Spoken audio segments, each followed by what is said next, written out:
오늘은 대림절 둘째 주일이면서 성서주일입니다.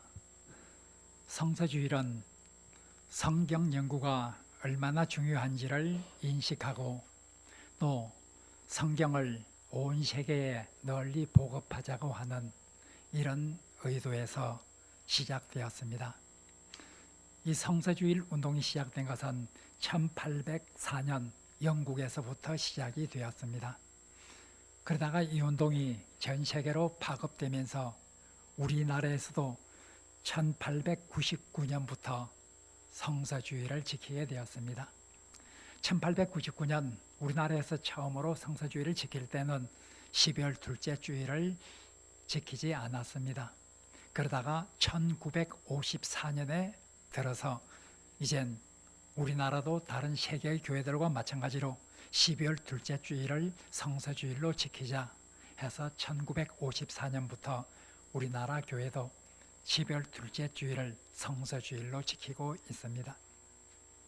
12월 둘째 주일은 항상 대림절 기간에 해당합니다. 예수님께서 탄생하신 그 성탄을 기억하고 앞으로 오실 재림의 예수를 기대하는 이런 절기인 대림절에 이 성서주일이 있습니다. 성서주일을 대림절 기간 동안에 넣게 된 것은 굉장한 의미가 있습니다. 왜냐하면 예수님이 세상에 오신 것은 말씀이 육신이 되어 오신 것입니다. 요한복음 1장에 말씀한 대로 말씀이 육신이 되어서 우리 가운데 거하시게 되었습니다. 바로 말씀이 육신이 된 이 대림절 기간에 성서주일을 지킨다는 것 의미가 있습니다.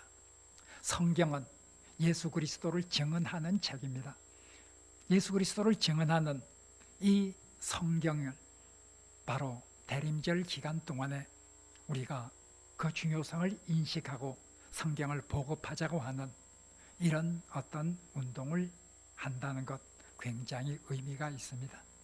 그래서 12월 둘째 주일 대림절 기간에 이 성서주일을 제정하게 된 것입니다. 우리 대한예수교 장로의 총회 헌법을 보면 제일 첫 부분에 교리편이 나옵니다. 그 교리편 제1부는 사도신경이 나옵니다. 그리고 제2부에 신조가 나오는데 제2부 제일 처음 다음과 같은 말로 시작을 합니다. 신구약 성경은 하나님의 말씀이니 신앙과 행위에 대하여 정확무오한 유일의 법칙이다. 이렇게 기록되어 있습니다.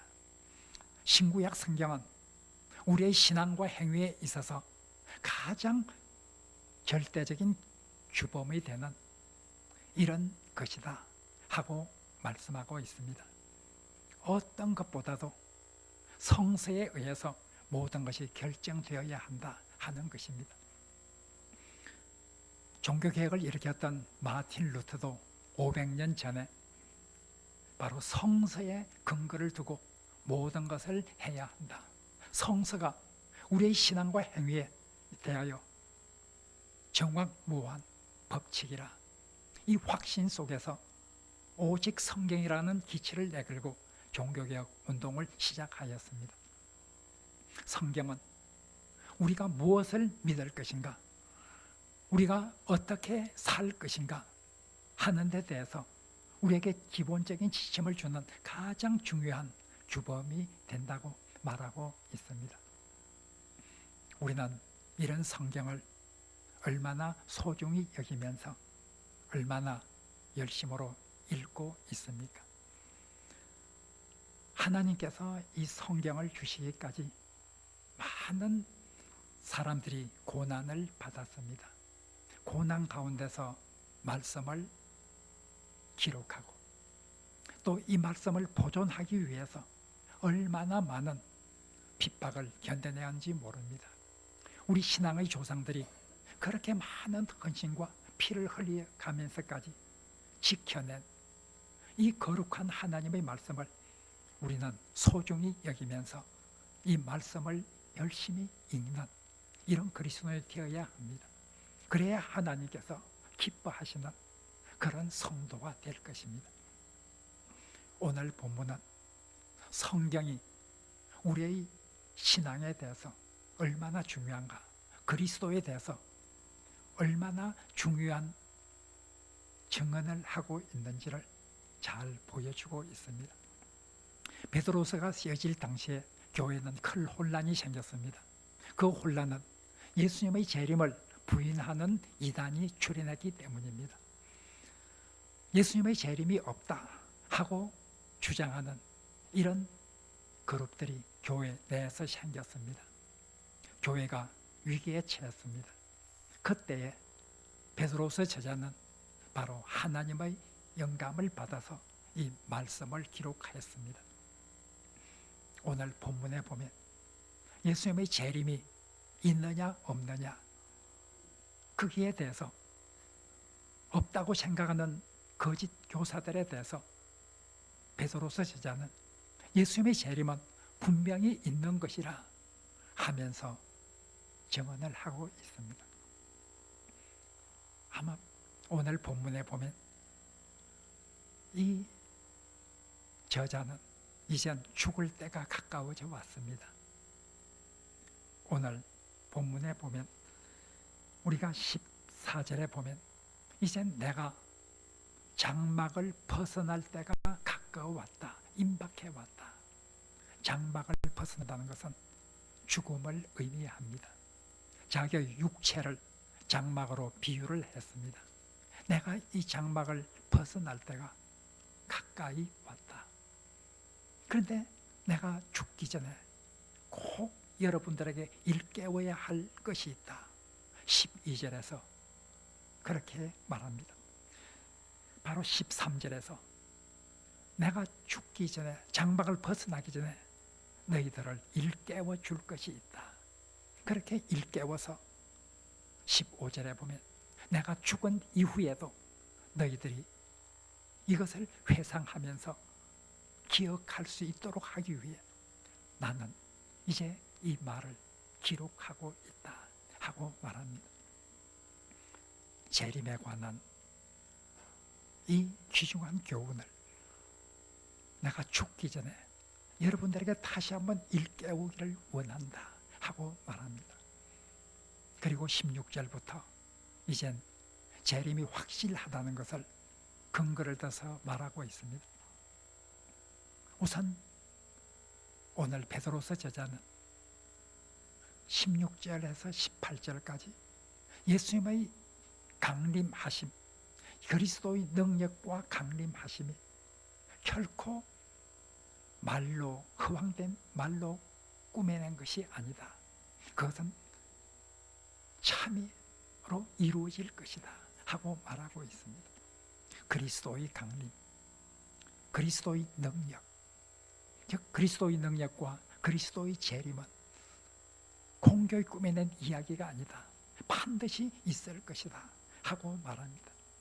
그 근거로 이젠 이 저자는 16절, 17절, 18절에서 변화산 상에서 있었던 그 사건을 회상시키고 있습니다.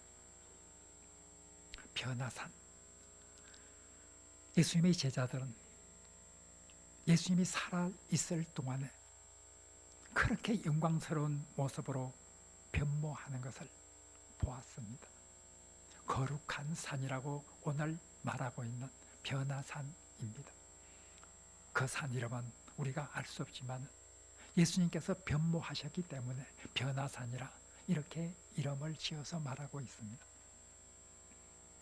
베드로와 야고보와 요한 세 제자를 데리고 예수님께서 변화산에 올라간 적이 있는데 그곳에서 예수님은 그 모습이 변모하셨습니다.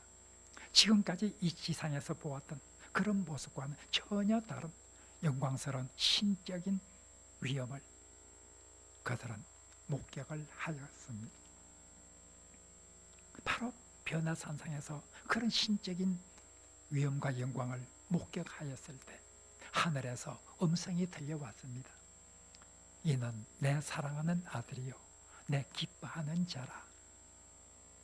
마태복음 17장에 보면 변화산 그 경험에서 그런 예수님의 변모된 모습을 보면서 하늘에서 울려 퍼지는 그 소리를 들었습니다. 이는 내 사랑한 아들이요 내 기뻐하는 자라.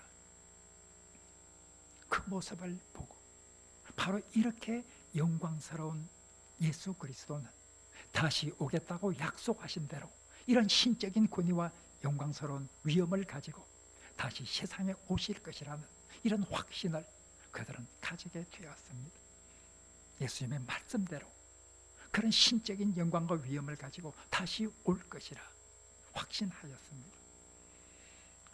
그런데 오늘 베드로서 저자는 그 변화산 사건에서 본 경험 때문에 오신다, 이렇게만 말하고 있지 않습니다.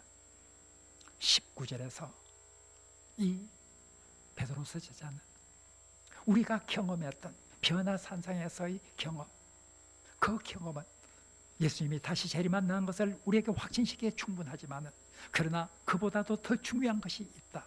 그 중요한 것은 바로 성경 말씀이다. 바로 예수 그리스도에 대해서 예언을 했던, 예수 그리스도를 증언하고 있던 그 성경 말씀들, 그 성경의 증언이 바로 예수님의 재림에 관해서 분명히 말하고 있다 하고 말하고 있습니다.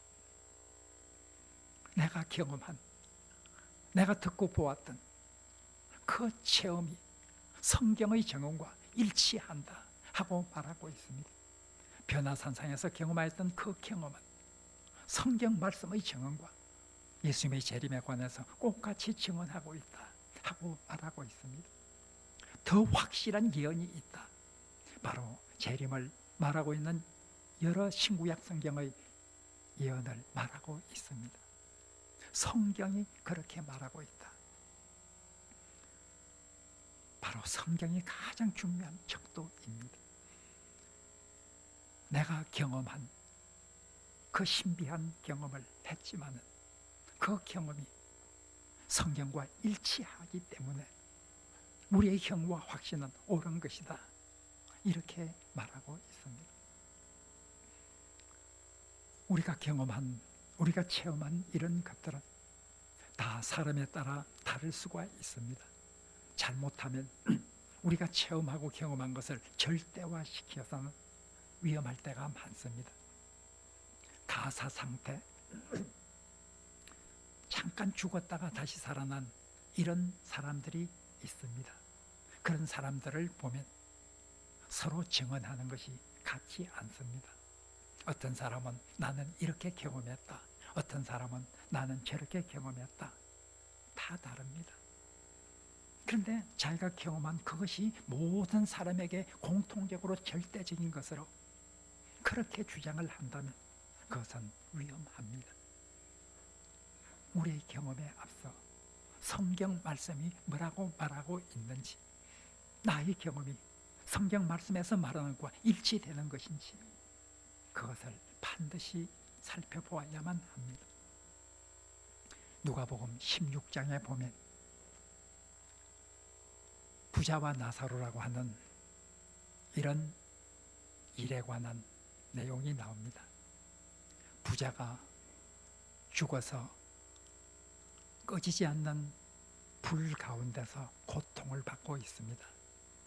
그런데 그가 보니 자기 집에서 국을 해서 끼니를 이어가던 이 나사로라고 하는 사람이 아브라함의 품에 안겨 있는 것을 보았습니다. 이 부자가 아브라함에게 호소합니다. 나에게는 5 형제가 있습니다. 그들도 나처럼 이 불구덩이에 와서 고통을 당하면 어떻게 되겠습니까? 나사로를 지금 아브라함, 당신은 품에 있는 나사로를 우리 형제에게로 보내주소서. 그리해서 그들은 나처럼 살지 말고 나처럼 이렇게 고통스러운 곳에서 거하지 않게 하소서 하고 호소합니다. 아브라함이 말합니다. 거기에는 모세와 예언자들이 있어서 그들이 깨우쳐 줄 것이고 그들이 말을 들으면 된다. 모세와 예언자는 구약 성경을 말하고 있습니다. 율법과 선지자라는 말은 바로 구약 성경을 대표하는 말입니다. 그때 부자가 다시 말합니다. 죽은 사람이 나사로가 죽은 사람 나사로가 다시 살아나서 우리 형제에게로 가면 그들이 말을 들을 것입니다. 그냥 성경을 읽고 그들은 깨우치지 못해도 죽었다가 다시 살아난 사람이 가서 이야기하면 그들의 말은 들을 것입니다. 그때 아브라함이 말합니다. 모세와 선지자, 성경을 듣지 않는다고 하면 죽은 사람이 다시 살아나서 간다고 한들 그 말이 무슨 소용이 있겠느냐. 이렇게 아브라함과 나사로 이야기는 끝나고 있습니다. 성경을 듣지 않는다고 하면 죽은 사람이 다시 살아나서 간다고 한들 그것이 무슨 유익이 있겠느냐. 아무리 죽은 사람이 다시 살아나서 신비한 그런 현상을 가지고 나아간다 할지라도 가장 중요한 것은 가장 기본적인 척도가 되는 것은 성경 말씀입니다. 바로 성경 말씀이 우리의 삶에 대해서 우리의 신앙에 대해서 증언을 합니다. 신약 성경을 읽어보면 위대한 우리 신앙의 선배들은 성경 말씀을 근거로 모든 것을 증언하였습니다. 사도행전 2장에 보면 그 당시 예루살렘 사람들을 향한 베드로의 설교가 나옵니다. 베드로는 성경 말씀을 근거로 그들의 방언의 현상에 대해서 설명을 했습니다. 베드로는 성경 말씀을 근거로 예수님의 부활이 왜 참인지를 증거를 하였습니다. 사도행전 7장에 보면 공회 앞에서 말하는 스데반의 설교가 나옵니다. 스데반은 성경 말씀을 근거로 예수님이 메시아라는 것을 증언을 합니다. 성경 말씀을 근거로 하나님은 사람의 손으로 지은 성경 가운데 국한해서 계시는 분은 아니라 하는 것을 증언을 합니다. 사도행전 8장에 보면 빌립이 에티오피아 내시에게 전도를 하면서 성경 말씀을 근거로 해서 예수님이 메시아였다 하는 것을 증언을 합니다. 사도행전 13장에 보면 바울과 바나바가 비시디아 안디옥에서 전도를 하면서 성경 말씀을 근거로 해서 예수님은 바로 그리스도였다, 메시아였다 하는 것을 증언을 합니다. 그들에게 가장 중요한 것은 성경 말씀이었습니다. 종교개혁자들에게 가장 중요한 것도 성경 말씀이었습니다. 이런 성경 말씀을 우리의 삶의 지표로 삼고 우리의 신앙의 지침으로 삼아야 한다고 오늘 본문은 말하고 있습니다. 성경 말씀이 재림을 분명히 증언하고 있다. 우리가 경험한 베나산 사건의 경험, 거기에 더해서 무엇보다도 중요한 것은 성경 말씀이다. 예언의 말씀이다.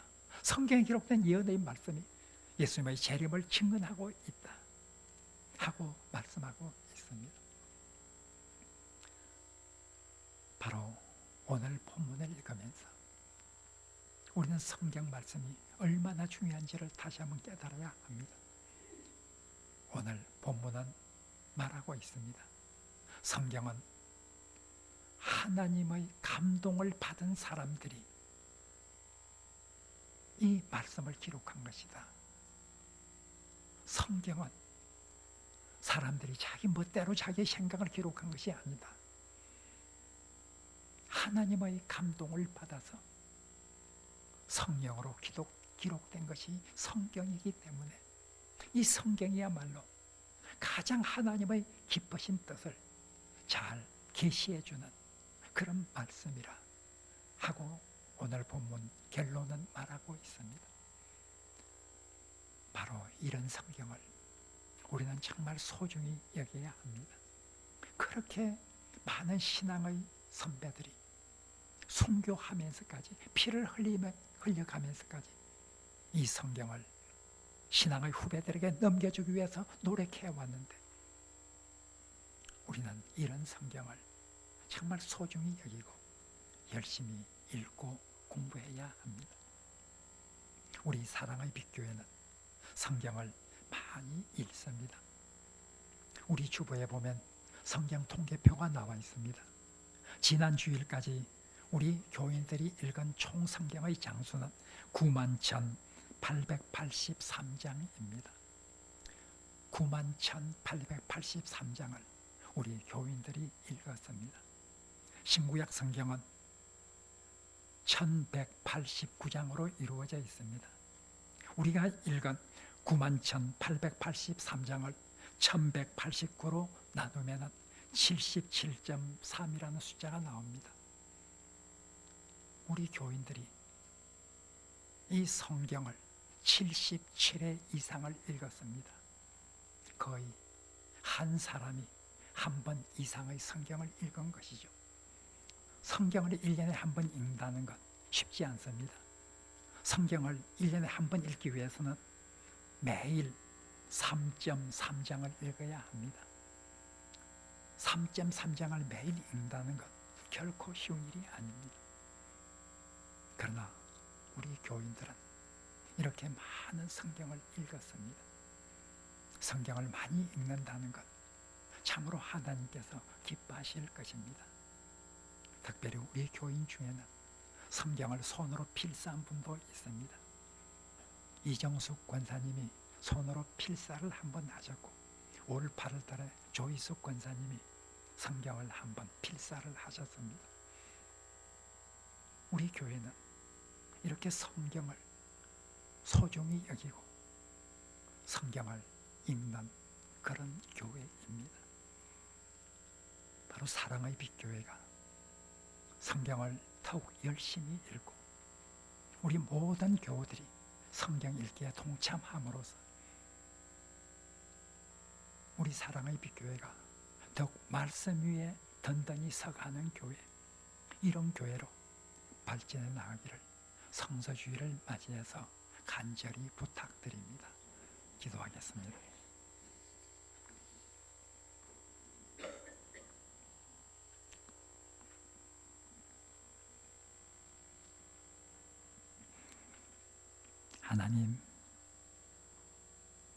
하나님께서 우리에게 귀한 성경을 선물로 주셨음을 감사합니다. 하나님의 기쁘신 뜻이 게시되어 있는 이 책을 우리가 소중히 여길 수 있도록 도와주시고 이 책을 부지런히 살필 수 있게 주님 은혜 베풀어 주옵소서. 우리 사랑의 빛교회가 말씀 위에 든든히 서가는 교회가 되게 하여 주옵소서. 예수님 이름으로 기도합니다. 아멘.